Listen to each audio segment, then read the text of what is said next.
just want the people to have a good time at the restaurant. I think that's the main factor, our goal every day. Everyone have a different point of view about food in Korea, but we're trying to kind of focus on pleasing the guest. And that's my philosophy, very straightforward. I want people to have a good time, but there's a certain narcissism that's involved with chefs. I think every chef has certain way they want to be exact, kind of like OCD. Start with the ingredient, trying to find the best ingredient possible. For me, it's not really about the price. It is business, but first and foremost, I think I want to handle the best ingredient possible, and that translates to giving the guest the best experience possible. I think choosing the right ingredient is the first. So I try to focus on many different techniques, the fermentation and preservation, and highlighting the ingredient, and also using fire, natural fire, like with the natural wood and charcoal to make the flavor shine. First one is abalone taco. It's one of our signature dish.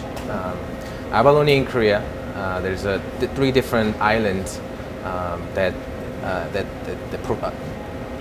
the abalone grows, and it's about the current of the water.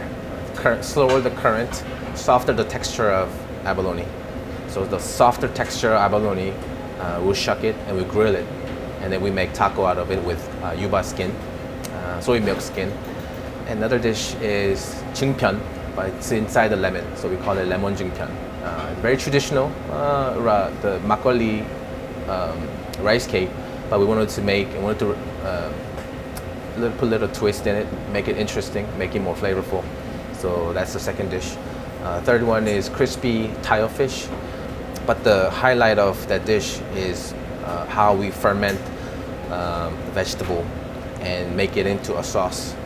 So it's similar to a lot of Chinese cuisine of like a crispy, maybe you would say orange chicken or 탕수육, but it's just our way of making different sauce and using different technique, and that's the little dish.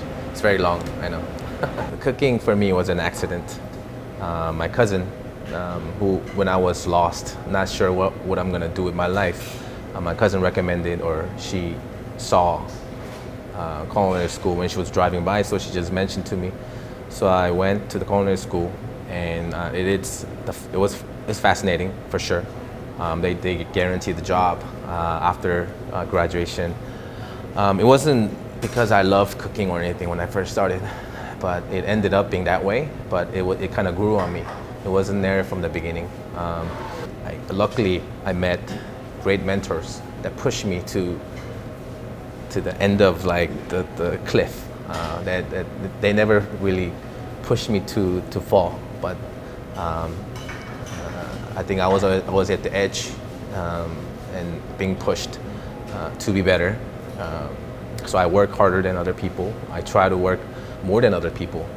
Well, I don't think Michelin restaurants are the best restaurants. I think the best restaurants in their category, and everyone has a different style. Every restaurant has a different style. I don't want to categorize Michelin Guide and what they rate is the best restaurant, just to be clear. But for sure, when I moved from San Francisco to Korea, my friends were worried, my guests were sad, my loved ones, like family, they were concerned, and people that don't know me at all, they didn't like it. You know, they thought it was a bad move. They were mocking me. They would say it's a bad choice.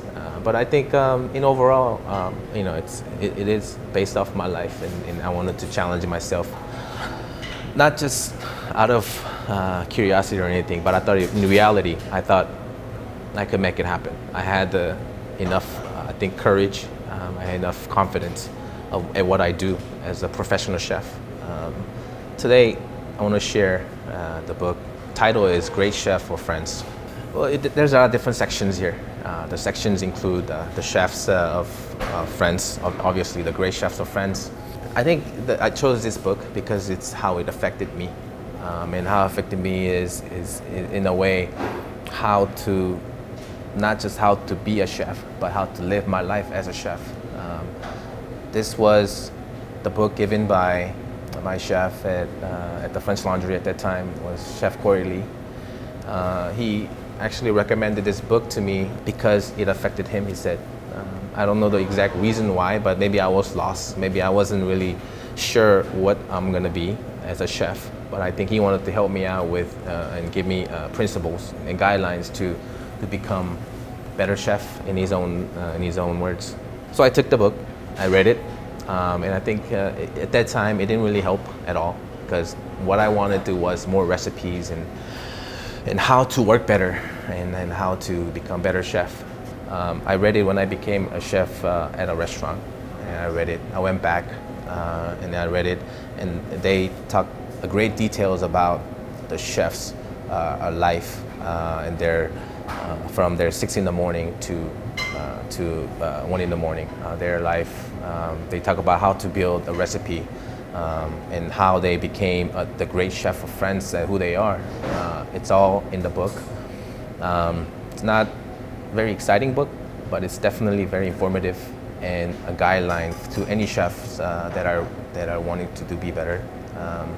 I think I mentioned it before, there's so much information out there, but before you understand anything about cooking, I think it's important to know the history of where it came from and what made the France what it is today. There are different reasons, but I think the chefs in this book really affected the way everyone in the world right now cooks and how we view the food. It's the beginning of gastronomy, I thought. So this is the book I want to share. Well, I think it's a great time to be a chef, the world that we live in now. They were the only famous chef, and other than that, it was unknown. And people don't recognize their work and how much dedication they put in. But these days, it's very, I think, easier for chefs to, if they have a good idea and they apply the mathematics and their hard work and the dedication, then I think it's easier to achieve what they want, I think. I don't really have plans to, like extreme plans that I want to achieve at this time. But this book, I think, will clearly tell you that it's not about how far you're trying to go. It's more about daily basis, repetition of things that we do every day.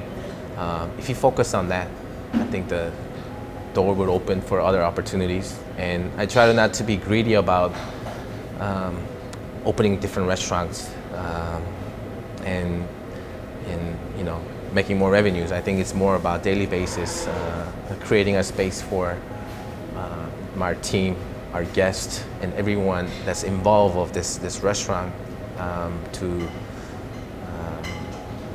either grow or have a good time and good experience, whatever that connection might be. I think that's the goal. I don't really have a specific goal for now.